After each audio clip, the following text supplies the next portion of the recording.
Welcome to episode number 186 of Broad Street Hustle. I'm your host tonight, Jason Sayeda, and we're gonna start out talking some Phillies. Phillies made a few moves this week, so we'll get into that, and we'll kind of maybe gloss over what we think they'll still do, because it's very early in the off season here. So we'll talk that, and then of course we'll review the Eagles' pretty resounding win over the Raiders last week, and preview the Eagles-Commanders game before we get into our weekly picks segment and anything else that crosses our mind. So Tommy is out sick tonight, so get well soon, Tom. But Jimmy Chalk is here, as normal.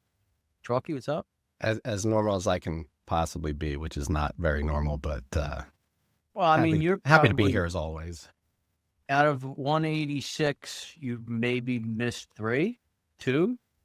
I wasn't an every week at the start, but since like week episode 8, whatever it was, I've missed twice. Since I was formally made a co-host, it was twice. I thought you joined way before that. I thought it was only like 1 or 2 in that you came. I was on the original broadcast because that was Preakness, but I wasn't on every week at the start until a little bit in. Yeah. By Saratoga, that's somewhere I was on every week, but first couple I was not every week. All right. As the ratings clearly showed the need. Yeah, you can see the showed the hockey stick. Right? We're not. I don't bring Jimmy D type ratings, but no, that's like a double hockey stick. That's unprecedented. Yeah, and Jimmy D's on. So tonight's episode is brought to you by Giovanni's Pizza. You tried the rest, now try the best. All right, we'll start Phillies. So Phillies made 2 moves this week. The first one was they signed Adolis Garcia, who was an outfielder for the Texas Rangers, and he's a power hitter. I think he'll be 33 years old in the 2026 season. Signed him for 1 year, $10 million. So it's basically the same deal that they gave Max Kepler last year. Different player to Max Kepler. Probably just as good, maybe better defensively. I'm not sure. I mean, Kepler is pretty good defensively, but this guy's really good defensively. But whereas Kepler is more of an on-base guy, not a power hitter, this guy's strictly a power hitter. So we'll start Garcia first before we get into the next signing. So Chalky, what are your thoughts on this? I mean, like you said, it's in the same mold as far as contract structure as we saw with Kepler last year, Merrifield the year before. It's you get a guy that had some success previously. You get him on a 1-year deal, I guess, is sort of like not a reclamation project, but it's like, hey, they're already in their 30s. They weren't going to get a 5-year deal like Schwarber got, but you could get some. You have a good a year here, you can get some, another 2 or 3 year deal at maybe twice the money, like per year or something like that. I mean, Garcia is a name. I don't know if we really talked about him much at this trade deadline, but last year I think he was definitely a name that came up. Yeah. I don't think it's a bad signing, especially when you take a look at the money. I'm not crazy about it in that it's not. I think it's an okay signing. I guess if I'm going to rate it, it's C+, B-. Like it has a decent upside. I'll say this, and the floor, he might strike out a lot, but like you said, he's got I wasn't aware his glove was as good as apparently a lot of the writers are saying it is. So it's like it's an immediate upgrade. Now, how the rest of the outfield plays out is something we'll get into, but this pretty much guaranteed. Castellanos is not going to be around for however they get rid of him, so he's going to be playing right field. But I mean, this guy, if you look at the highlights, like, Tommy's not here, but he talked about finding a player with swag, and like, you look at him, and especially some of his playoff stuff, like he's got it, and that's the kind of player that, if we're pitching to him, I'm going to want to throw at him the next time around when he hits it out and he's flexing before he leaves the batter's box. Oh, he's a pretty big boy, so I don't know Yeah. if I would mess with him. That kind of energy will, you know, electrify the bank for sure. So, you know, that they have nobody on offense. They have no hitters that sort of bring that kind of energy reaction. You know, Schwarber and Harper and those guys, like, you know, they do their thing, but there's nobody that goes. He's very over the top at times, like, you know. So now you got him in the lineup. You got Duran, that whole entrance, and everything coming out of the bullpen. So you got it on both fronts now to some extent to get a little energy, but it wasn't a move I necessarily had on the radar. I'm okay with it, but you know, we'll see what they want to do with the rest of the outfield, which if you want to get into, we can speculate. Yeah, so here are my thoughts. So when I first heard it, I wasn't crazy about it, just because he's a lot of the same that they have, which I think becomes a problem at some point, where it's guys striking out entirely too much, not putting the ball in play, you know, this and that. Now, to be fair, there's really no one out there other than, you know, your Tuckers and Bichettes and all guys that they're just not going to sign, because their payroll is way too high already. So for who's out there as a free agent to sign, I think it's a good signing. Now, his playoff record, like in 2023, he won the ALCS MVP. I mean, I think he's got like 11 playoff home runs, and like you know, when you look at this Phillies team in the playoffs, Trey Turner disappears. You know, guys disappear. You want a guy that's got some you know, playoff experience where he's not going to shrink in the moment and stuff like that. So I like it in that regard. Now, I did hear a couple of scary things. I heard that, you know, his last 2 years haven't been great. And even like, so in 2025, I think he only had like 500 at bats. He still hit 19 home runs. The year before, he had a bad year. He had almost 600 at bats, but he still had 25 home runs. So you're probably going to get 25 home runs from him. But what I've heard is in the last 2 years, they've discovered that he can't hit the high fastball. So they've been elevating fastballs to him, and he's been chasing. And then they expand the zone even more by, you know, off-speed stuff like low and away, and he's just a mess. So, you know, maybe Kevin Long could do something with him to kind of get him back on track. I mean, he's not over the hill. He's 33. I mean, he's still, you know, he's still of age. Like, you know, a baseball player, I would say from 28 to 32 is their prime. So 33, I mean, he's close to his prime. Maybe Kevin Long could get him back on track, and maybe you have your right-handed hitting power hitter who's going to hit 30 home runs and going to protect Harper or Schwarber in the lineup. And like you said, he's a good defensive player. So I think, to be fair, like, you know, you have to say it was a decent signing. Now, when you look at the overall outfield, and we could get into that now, then that kind of skews your opinion, because you're like, okay, if this is how they're going to fix their outfield, then it's not good. Because Crawford, you know, I have many questions about Crawford's ability. You're going to give him a chance. That's fine.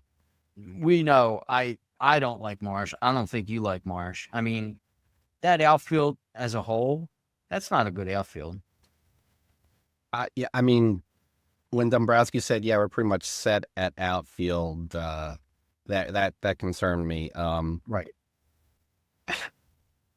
I mean, I wasn't necessarily and I guess they're not saying that they're handing it to him, but I wasn't expecting Crawford to be the everyday center fielder next year. I thought maybe he's either in left or right or in a platoon situation.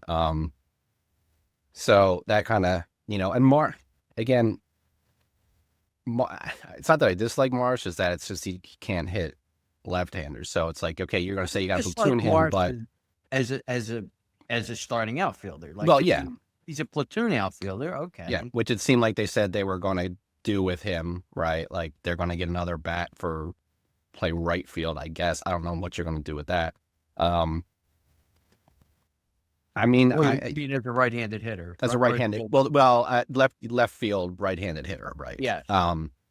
So, I mean, I know his name is still getting thrown around, though it's probably less likely. Like, if they brought Bader back and said, well, we're going to play him in, left and center to give the other guys some breaks, you're not getting, because they're both lefties, so one of them have to play away.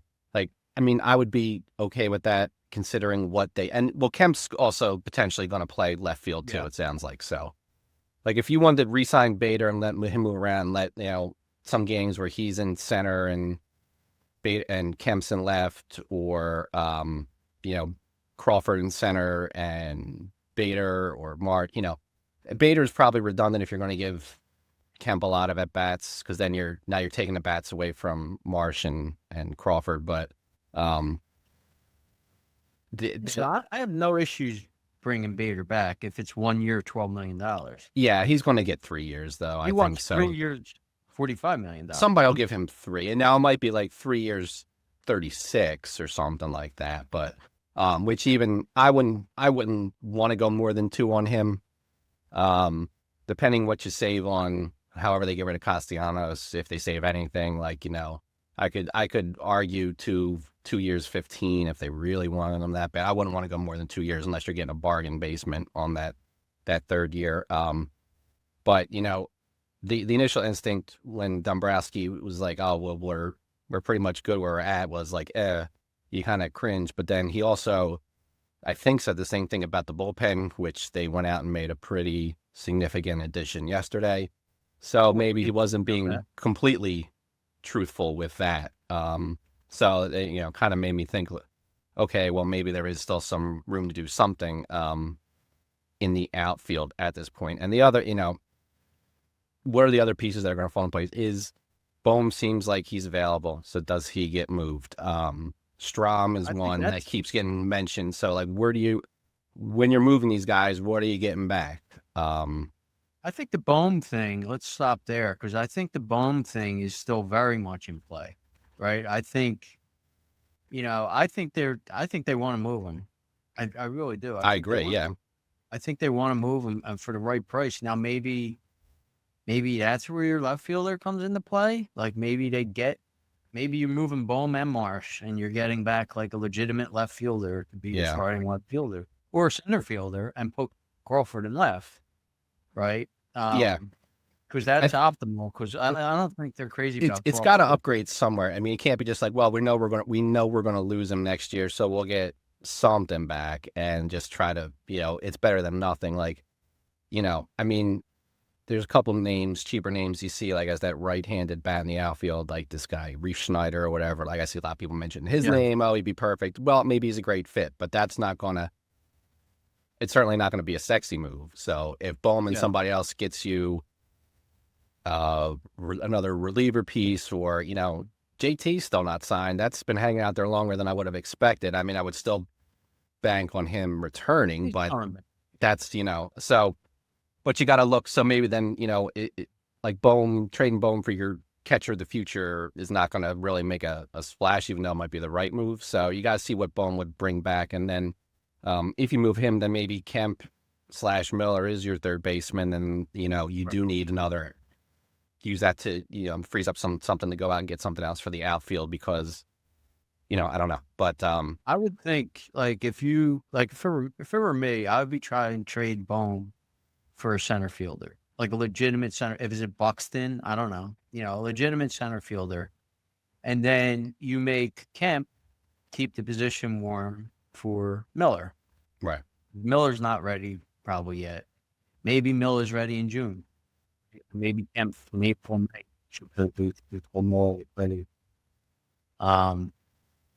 That's what I would do. Now you're solidifying your outfield. I mean, that's a very good defensive outfield now. If you got Kemp, and not Kemp, but if you have Buxton and Crawford in left, and you have Garcia in right. Yeah. Or even Marsh. I mean, Marsh has been Gold Glove nominated, so Marsh in left is going to be decent enough glove. I'm not saying he's really Gold Glove year in and year out, but I also don't think. I think if that's the move they make, then Marsh is going to be odd man Marsh out is because gonna go. you would have two left-handed bats there, so Yeah. you probably Marsh has got to go. They want Crawford to play. Like, they're not going to play Marsh over Crawford in Yeah. left field. So I think Marsh would go at that point. So I think that's still up in the air right now. So I don't think they're done. Like you said, and we'll get into the reliever now, but, he made that comment, and then the next day they signed Brad Keller to 2 years, $22 million, I think he got. 22, yeah. Yeah. So Which is actually, it's the highest average per year, or third high. It's the highest non-closer average per year the Phillies have ever given a reliever, which will be surpassed, I assume, by Duran if they keep him. But the only relievers that have gotten a higher year per rate are Lidge and Papelbon, and those were 10 and 15 years ago. So Right. they don't usually give these kind of relief contracts out. Right. Now, this guy Keller is interesting because really up until last year, he was nothing. Now, do you realize that he got that thoracic outlet surgery after the 2024 year? I did not know that. And he came back in 2025 and he threw 3 miles per hour fist. So that's promising for Zach Wheeler. Because, Yeah. you hear that surgery and you're like, you think of the guys, the guys that did not come back, Matt Harvey's, and, come back to the level that they were at. So yeah. Well, I have a Wheeler thought that I'm going to check real quick while you keep going. I saw something very interesting on Wheeler. Okay. So this guy Keller was, basically a non-roster invite last year, and it was just one of the best relievers in baseball last year. He had like a 2 ERA, under 1 WHIP. I think he only gave up 1 run in the second half of the year. Like, just unbelievable. So, that's your 8th inning guy that we've wanted. Now you have a 7-inning game basically to get to Keller, hopefully, and Duran. Now you have to hope that this Keller, wasn't a flash in the pan, that he had his arm slot in the right, last year, and he was just, and then he loses his arm slot, and but you have to have faith in Caleb Coughlin. I mean, he's probably the best pitching coach in baseball. That'll keep him straight and maybe even make him better. So I think it was a good signing. Yeah, I think it was very good. It wasn't even someone that was on, much like the Garcia, wasn't necessarily on my radar as like a bullpen guy that you could bring in at that level. But I mean, the way he pitched last year, like, take away righty-lefty matchups, like he's your 8th inning guy. So now, especially, I was, I guess, a little concerned about how they would move people around if they do move Strom, which, as we said, seems like certainly still a possibility. Yeah, it's coming, yeah. And then Kirkring, how does he react to the end of the season, like that kind of thing? So now it's like, okay, you got a 7-inning game if he's reliable. And then so now, your 6 and 7 innings, if you need to use them, are Banks, Alvarado, Kirkring. So these are, it makes things look a lot better, or you feel a lot better, I think. And that's without Strom. Right. Now, if Alvarado comes back to how dominant he was, now you have a 6-inning game. Yeah. Now you have 3 really strong relievers, So, and Alvarado, Banks, Kirkring, there's all various wild cards there that you don't necessarily you can't count on any of them just yet for various reasons, but there's a lot of potential there, and everything goes right, then you're talking about a 5-6 inning game. Not everything goes right, of course, but I mean, so I think the bullpen is in. I mean, as it stands right now, like if you put in Keller, you take out. Let's just take Strom out for the sake of argument of he's getting traded. I mean, and then Alvarado coming back full time. Like, bullpen's in a much better place. I think than they were last year. Adding Duran, I'm counting him from like the end of the year. Yeah, I mean, certainly that's the beginning of the year. Yeah, you have like maybe the best closer in baseball coming into the season. This is the best bullpen maybe they've ever had. I mean, it's the first. It's the first time you've had a legit closer in how many years at the start of the season. And 08, I mean, 08 got good, but you weren't expecting. Lidge was decent, but he still had the stink of the Albert Pujols home run on him. You certainly didn't expect him to be perfect. I don't think, your Romero had a decent year the year before, but like, your Chad Durbins, your Scott Ayers, who came in off of and Madsen, like, Madsen was failing as a starter the year before, and then he came in, and you pick up Scott Ayers off the scrap heap, and he comes in and plays well for you. So as great as that was at the end of the year, it was nowhere near to thought to be. It was good as it turned out to be at the start. So yeah, I mean, this is probably the strongest bullpen lineup in, let's say the Harper era, if you want to go that far back, 7 years or whatever, to start the year out. And so the Wheeler point I was going to make, because I don't know if you saw this, but I was just double checking it. We talked about, what, does Vegas know more than anybody else? And this could just be limiting liability. Wheeler is only 15-1 to win the Cy Young right now. He's in the mix of a bunch of guys once you get past Skeens and Yamamoto. So that could just be limiting liability on some people would bet him at 40 and 50-1. 50-1 puts him above some pretty good pitchers. And, I'm not saying that's inside information that they know he's going to be good to go very early in the season, but that's a pretty low number. He's on the same line as, Logan Webb, Hunter Green, Sale, Snell, and he's up on Ohtani and Gore, who could get traded, Peralta, who could also get traded. But, Skeens is 3-1, Yamamoto is 5-1, Sanchez is 10-1. And once you get past them, he's with the mix of everybody else. So if he pitches to that, the rotation will obviously be in very good shape. But I think that's based on him coming back in May. I think it's an awful bet, but I think it's an awful bet too. But your point's legit. I mean, the odds makers are not, in any way thinking that Wheeler is done, or Wheeler is not going to be Wheeler anymore. He's not 75-1 like Nola is. I mean, if he was 75-1, they would probably get slammed. And Wheeler's come up just short. Wheeler was in the Cy Young conversation until he got hurt last year, so they want to limit their liability, but that's still a pretty low number to throw out there and see if people are going to bite on it. What, while you have those odds up, what are the World Series odds?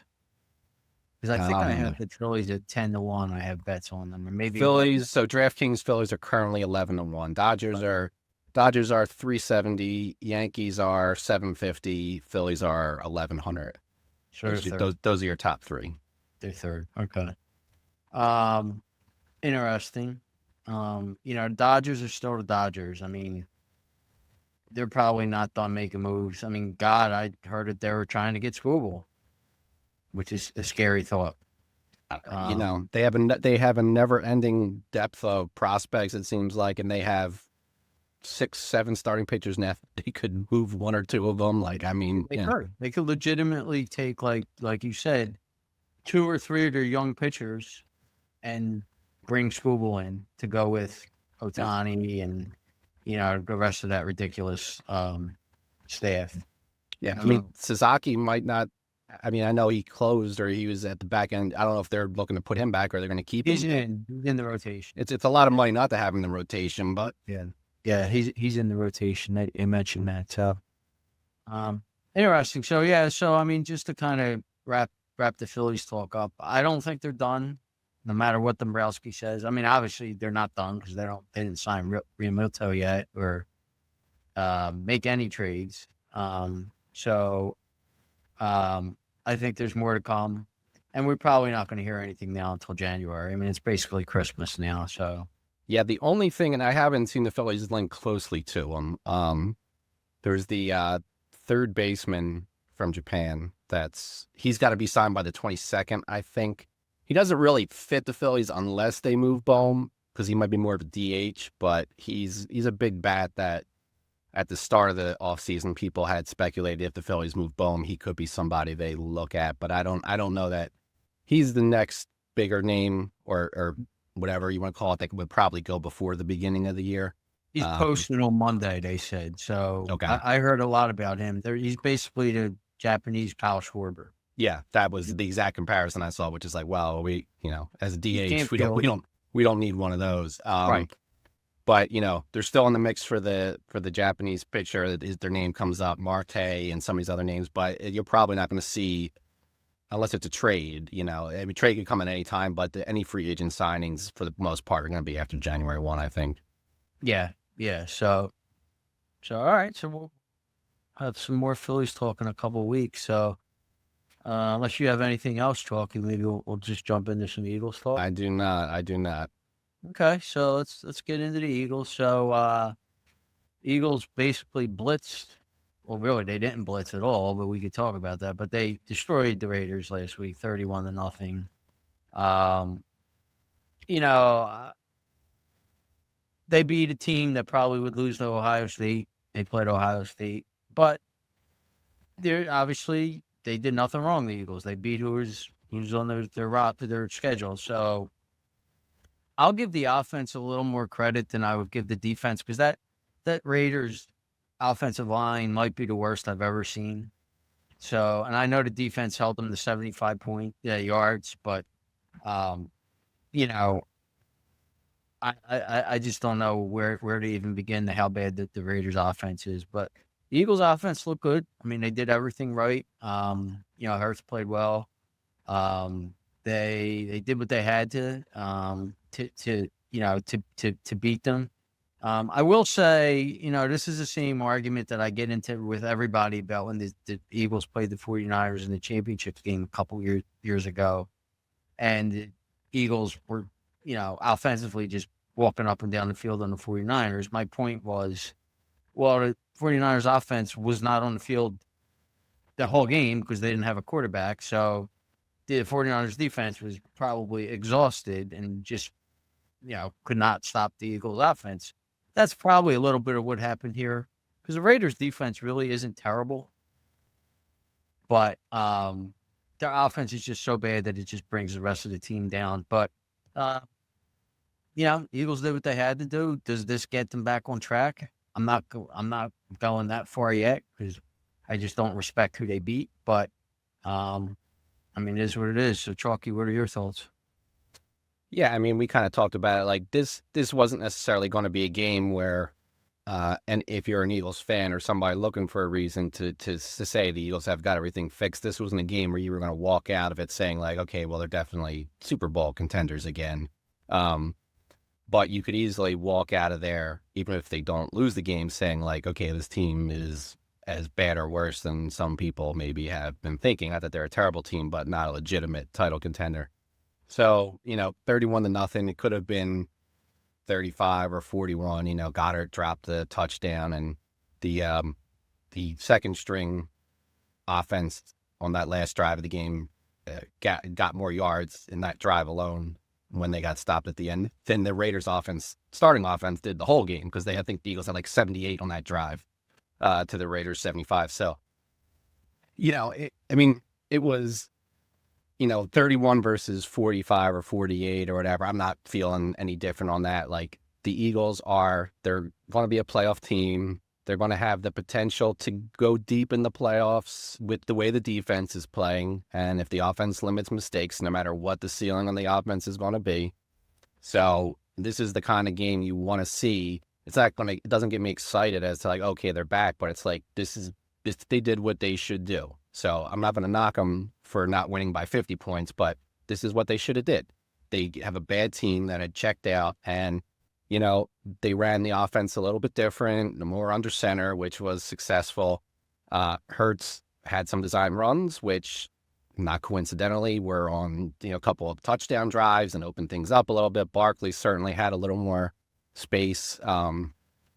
So overall, they did a lot of good things, which they should have done against this defense. It's not getting me jazzed up to say the issues that we've talked about are fixed and won't rear their ugly head again, but there's not a lot to criticize because they did everything right against a bad team overall. And at this point, when you get a game like that, that's perfectly fine, as opposed to trying to win like a 13-10 game. Like if they would have won like that, everybody would be panicking for sure. Right. So they did what they had to do against a bad team, and they'll have a couple more shots against bad teams before the year's off and the playoffs get going. Let me ask you this question about the defense. I mean, obviously the defense looked great against the Chargers, looked great again last week. Jalen Carter didn't play either game. Mhm. So now is the shine starting to wear off of Jalen Carter where, like, he's not as important as we think he or thought he was? I mean, not for me in the sense that the Chargers' offensive line is decimated, so they're not a great offensive line, and same thing with the Raiders. If you were going to line up, I don't even know who on the best offensive lines that you would go with. I don't know, Lions or maybe Bronco or whoever. And they played that way against them as far as pressure, pass rush. I would be like, well, maybe there is something there. I think, they're beating up on bad teams, and they got a team coming. They're going to play a team this week who's their starting left tackle is going to be out, so that's obviously a plus.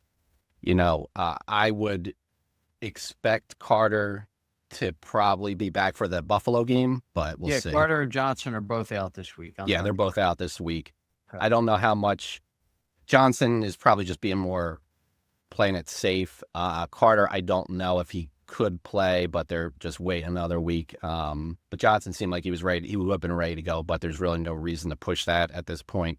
Because Buffalo might end up being the last game where they really even play the starters, depending on how things go. So I think look, Brandon Graham, I don't think any of us thought he was going to be a great signing. And again, it's bad teams, but he's come back and he's rejuvenated himself playing inside lineman. And, it's 10 snaps a game, but there's like production on every play for the defense. And he had a couple sacks and also, look, this defense since the bye, where the offense kind of went into a rut coming out of the bye, where they were playing well before.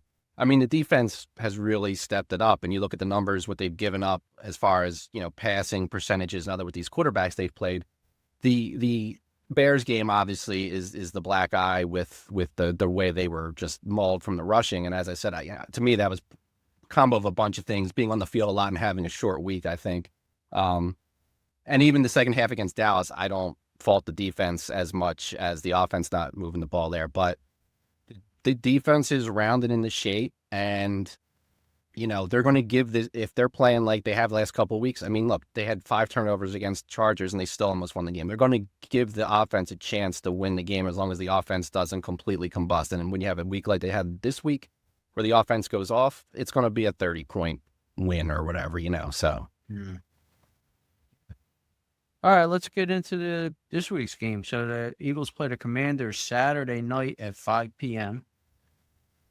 As we mentioned, Carter and Johnson are out. On the Eagles side, Mariota will be the quarterback for the Commanders. Now, you said Tunsil out. Tunsil's out. Okay, so that's huge. Like you said, he's their left tackle. So Commanders are playing out the string. Excuse me. The Eagles are probably in the same boat, really. I mean, they have to lose all 3 games, and Dallas has to win all 3 games for them to not win the division. Now, they're not locked in. I guess technically they could still get the number 1 seed. They could. They could go anywhere. I think it's almost impossible for them to go to 4. 1 and 2 are still in play. It's unlikely because of the 1 is probably unlikely because you got to jump 2 teams, and then you have or even you get to 2 because the Bears will have the tiebreaker, and then the Packers have the tie instead of the loss. So they'll play each other this week, but you would need like Bears to win, lose like 2 of the last 3, and Packers to lose and win. It's going to be tough to get to 1. It's going to be tough to get to 2. So 3 is very much likely this scenario, but they're not locked yet. Right. All right. So with that all being said, Chalky, what are your thoughts on the game? My thoughts aren't quite the same as last week, but they're a lot in the same vein. I mean, this is a Washington team that they bench but they're sitting their franchise quarterback to rest for the remainder of the year after he got banged up. So they're playing for a high draft pick at this point. I'm sure Mariota might be playing to get a look at as maybe a 1 year start gap starter and another team if they don't bring him back next year. But Mariota's numbers this year: 10 touchdowns, 7 interceptions, 62% completion percentage, which has been Listen, closer to. I will say, there's not that much difference between Mariota and what's his name this year. I mean, he was not playing Daniels. well. Yeah. Daniel. It's not I mean, much of a difference.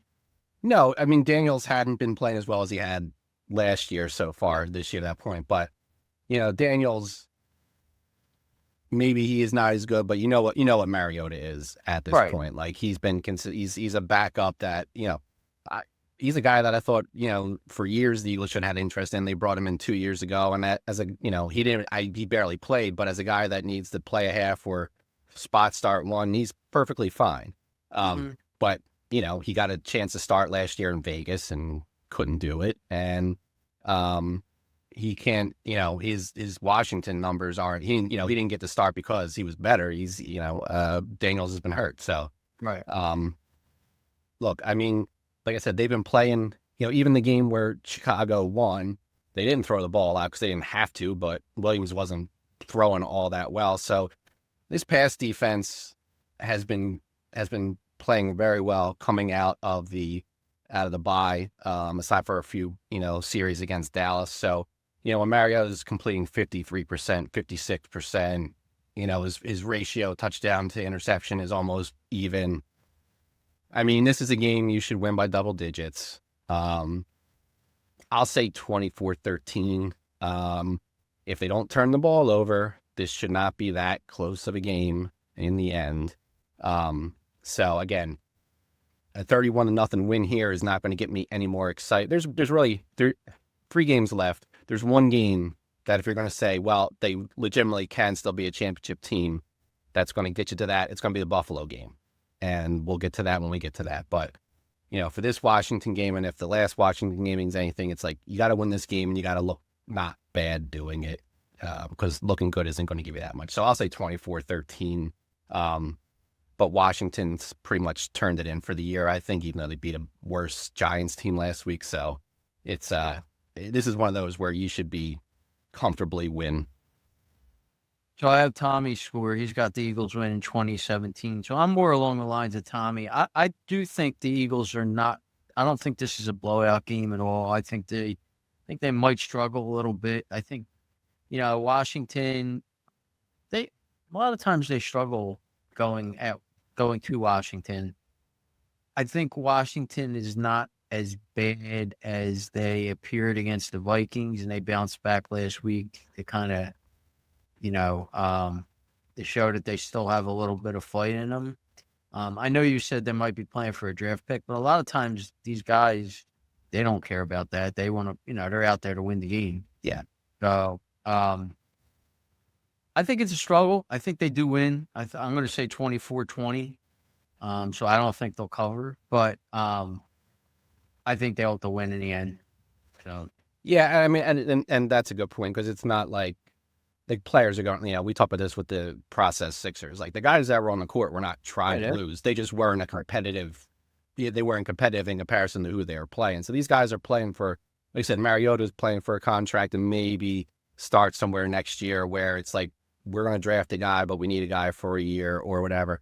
The team as a whole, like they've been competitive against a good team in one game. Like the Denver game, they lost in overtime. That's the only. Oh, I don't think they're good. That's the only competitive. They've lost a lot of games. They haven't been competitive in most of these games. Like when you look at it. So, I mean, it's a short week for the Eagles. So I don't think it's going to be a 31-0. At 24-13 might be a 20-13 game with a late, or a 21-13 game with a late field goal to make it a double. So the Eagles, to me, should win comfortably in that they're the better team, and maybe it's not in doubt, but it's not going to be a romp like we saw in the Raiders game for sure. I would be very surprised if it turned out that way. Yeah. All right, let's get into some picks data. So last week, the podcast went 5-4. You and I both went 2-1. We could start with your wins. So last week, you and I, we both had the same best bet. We both had the Bills, which I had confidence the whole time, but I was getting funked from somebody who didn't have confidence the whole I time. checked out at 21-0. I'll be honest. I was like, they just No. don't. They have no interest in playing. But Yeah, so no, but I mean, to be honest, I mean, it looked like a blowout. It looked like, New England's for real and Buffalo's a fraud as usual. And then Josh Allen just decided to take over the game, and New England kind of wilted a little bit, and it was a great game. I mean, it was unbelievable. I mean, Buffalo came and took the lead, and the next thing you know, that Trayvon Henderson had a 60-yard. I'm watching. I'm like, all right, they finally got the lead. This is finally. And then the next play, and I'm like, you gotta be kidding me. And I Like, texted you after that. yeah. And I'm like, I didn't even know what to respond. I'm like, because I think that's literally what you texted me is what I said out loud, like when I saw that it happened. Because I had turned the Eagles game off by that point. Me too. Yeah, I didn't even watch the second. Like I know McKee came in and played. How did he play? By the way, Did he? I mean, he was fine. Okay. Like he was. They said he was. I didn't even like rewatch it on the DVR. It's like when they were at the end of the third quarter, I turned it off, taking it before I had to catch a flight back home. But I mean, one of the writers tweeted like McKee is always prepared and ready, like coming in. So I mean, I guess he looked fine. They weren't throwing the ball. Right. They weren't winging it all around, but they were trying to go for the touchdown with Tank towards the end, and they didn't make it. But okay. Anyway, so we'll get back to your pick. So your second pick was the Packers. That was not a good pick. That was a loss. It was a good pick for a while, but yeah, for a while. But 16 minutes. Until Michael Parsons tore his ACL chasing down. Yeah, that was a ball game. And then the Rams. So that was a nice pick over the Lions. So you went 2-1. I also went 2-1. I had the Bills, as we mentioned. My second pick was horrendous. It was the Cardinals. And I will not be picking the Cardinals anymore for the rest of the year. They're done. That was the local game where I was at, and I had to find some place to go watch the Eagles, and the game hadn't started. By the time I got to the place to watch the Eagles, they were down 17-0. Yes. Well. Yeah. But then my third pick I really liked, and it probably should have been my best bet because the Ravens, like that was a shady line and stuff, and like that was domination. So that was a nice pick there. Tommy went 1-2. His top pick was the Chiefs. Chiefs are obviously they're dead and buried now, but I think they were even dead. They were all out to even win that game. They wouldn't. I don't think they would have had a chance to cover, of course. But yeah, no. I mean that would have been a struggle. They probably don't win that game if Mahomes doesn't get hurt. So no, they weren't winning. It didn't matter. But he had the Bills as his second pick, but he also had the Cardinals. So he went 1-2. Rally Monkey, he went 1-2 as well. He had the Rams. Oh no, he had the Packers as his best bet. That was a loss. He had the Cowboys. That was a loss. But then he had the Rams. So he went 1-2. For the year, Tommy is still in first place. He's 25-20. $299 profit, 56% win, 7% ROI. I am now 23-21, so I'm back profitable. $35 profit, 52% win, 1% ROI. Truck year 22-23, loss of $267, 49% win, -6% ROI. Jimmy D's 2-1, $86 profit. The Rally Monkey 17-27, loss of $1,147, 39% win, -26% ROI. For the year, without the Rally Monkey, we're 72-65, $153 win profit, 53% win, 1.1% ROI. Best bets, Tommy's 10-5, $419 profit, 67% win, 28% ROI. I'm 8-7 best bets, $43 profit, 53% win, 3% ROI. Chalky won 2 in a row now. You're 5-10. Loss of $534, 33% win, -36% ROI. Jimmy D's 1-0. Rally Monkey's 3-12, so that might be a good fade. But for the year, without the Rally Monkey, we're 24-22, $18 profit, 52%. Lifetime, Tommy, best bet, 37-27, 58% win. I'm 37-29, 56% win percentage. Chalky, you're ahead of Meeker now. You're 31-37, 46% win. Meeker, 23-28, 45%. And as a pod without Meeker, we're 105-93, 53% win. Overall, lifetime, I'm 113-89, $1,390 profit, 56% win, 7% ROI. Tommy is 99-94, loss of $160, 51% win, minus 1% ROI. Chalky, you're even. You're 102-102, $823 loss, 50% win, minus 4% ROI. Meeker, 72-81, loss of $1,598, 47% win, minus 10% ROI. As a pod without Meeker, we are 314-285, $407 profit, 52% win, 0.7% ROI. And I forgot to do the league stats. The over was 10 over, 6 under last week, so it's pretty much even on the year, 116 over, 118 under. And the public, again, had a losing week. They're 7-9, 99, and 124. And just for a Vison update, because I'm proud of myself, I'm now ranked 48, but I'm ranked second in NFL overall out of like 5,000 people. I'm second. So a couple more good weeks, I might be on Vison. Well, yeah, it's going to be NFL heavy from here on out. So yeah, let them, all them that were winning those Fugazi college games, let them try to pick NFL games. Yeah.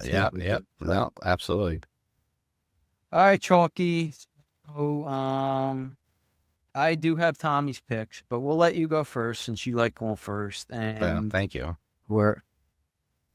We're the Rally Monkey, whichever one you want to give first. Well, I'll go first. It's fine. All right. So my best bet, as you'll see, I'm waiting to hear. It's probably the same as mine, but come on, what is it?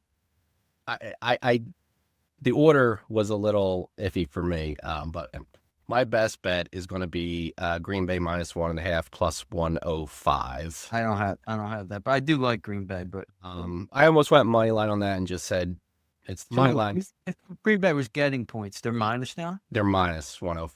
Yeah, they're minus 1.5. Minus 1.5. Minus 105. Not to plus 105. So the money line on that on DraftKings, it's a pick 'em. So it's minus 110 straight up for either side. So they're plus money.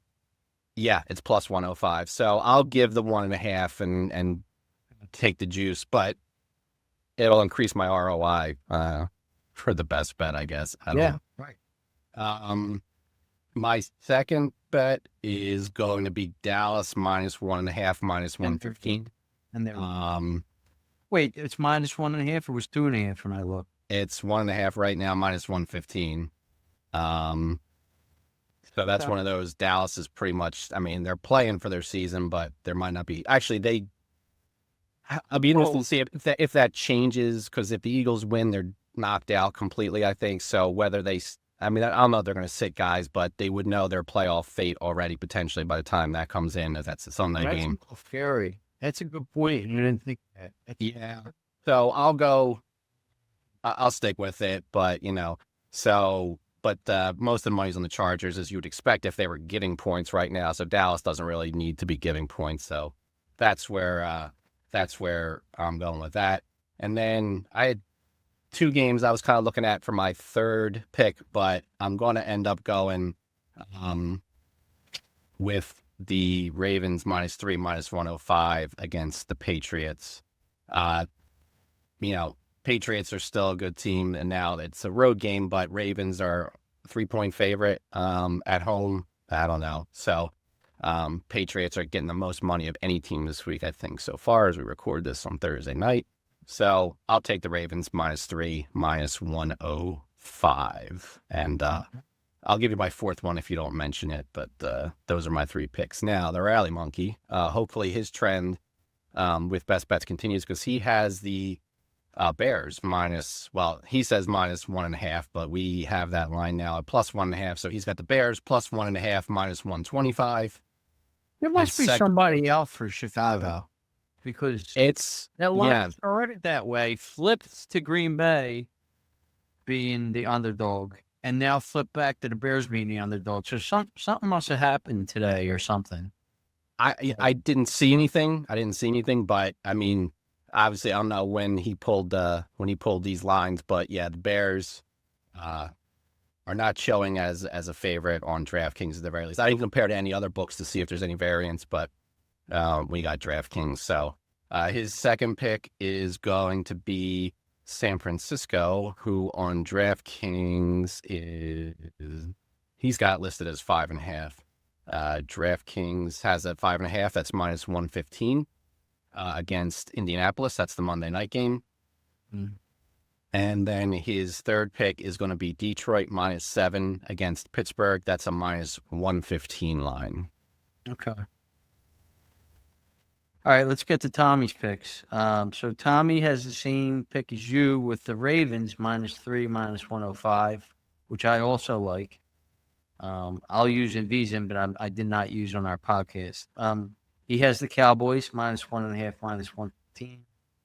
And then he has the Giants +3, minus 115. So my best bet is the Cowboys -1.5, minus 115. I think it's a shady line, but I think you brought up a great point where I'm actually scared of this now, because when the Eagles win, because they're probably going to win, that game's not going to mean anything to Dallas. And I know they'll know what happened. I'm kind of a little afraid of that pick now, but I'm going to stick with it. My second pick's going to be the Broncos -3, minus 105. That was my fourth pick. That was the one between the Ravens and the Broncos I was deciding between. Okay. Now, I wanted to pick against the Broncos, but I still do not believe in Jacksonville. I'm sorry. I still think they're fraudulent. I thought that was a low line, especially coming off a bit, I thought that was a line to try to get people to take Denver. They just beat Detroit or Green Bay, and they're at home again. But the money's on Jacksonville, so that was pushing me to Denver. Yeah. So I'm going to just ride Denver. I'm going to say I'm going to take Denver. Give me the -3, and I'll move on. My third pick, I'm going to take a shot here. Hold my nose and pick the Browns +10.5, minus 115. I think this is letdown city. Has written all over for the Bills coming into this game. I could just see them going into that stadium in bad weather and it being an ugly game, and maybe the Bills win by a touchdown or something like that. But I'll take 10.5 all day in that game. So that's it. So anything else on your end, Chalky? Nothing for me. The other, I guess if we had 5, so if I'm doing 7 for VSiN, I like the Bucks a little bit as well at Carolina -3, minus 108, but that did not that didn't make serious consideration, but that would have been one of my next picks. I actually had the Panthers, but I don't like the way the money's been going. That's what drove me to the Bucks. Yeah. So I'm not going to do a no play on the game, because I think the Panthers are going to win the game, but so I do not. I mean, that's pretty much the division right there, I think, right? So what I played twice. They didn't play already. Okay, yeah. So they didn't play yet. Yeah. So anyway, so I guess we won't have another show until after Christmas. So Merry Christmas to everyone. We will probably record next Friday over the Zoom. Most likely, yes. We'll figure it out, but I think that's when folks should expect to hear us again. Yeah. All right. Well, like I said, Merry Christmas, and we will catch you guys next week.